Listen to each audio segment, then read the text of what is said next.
Hello everyone, today I'm going to show you how to withdraw crypto from Bybit to any other wallet or exchange. Make sure to watch the video until the end, not to miss any important details, like and subscribe.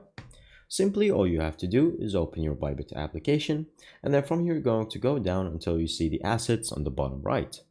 Once you click on that, it's going to show you the account and the funding management for it.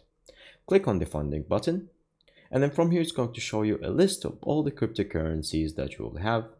So from here, you're going to select whichever one you might like, and as you can see, all the options for each crypto is right there, including the button that says withdraw.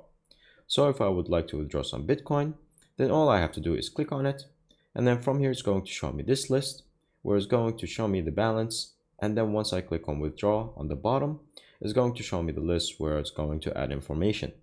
To get the information for the address, all you have to do is go to your other wallet. So for example, for me it's Phantom Wallet. I go to the Bitcoin section and then click on receive, then click on copy for the wallet section, then go back to Bybit and then paste it here in the address, and then click on whatever network you might like. So there will be always a preferred network. So for Bitcoin, it's BTC, and then there select the amount. So whatever amount you would like, either in Bitcoin or in dollars, you can choose whatever you want, and then you can choose whatever account, and then simply at the end, click on withdraw, and that's all. Thank you guys for watching. See you next time. Bye bye.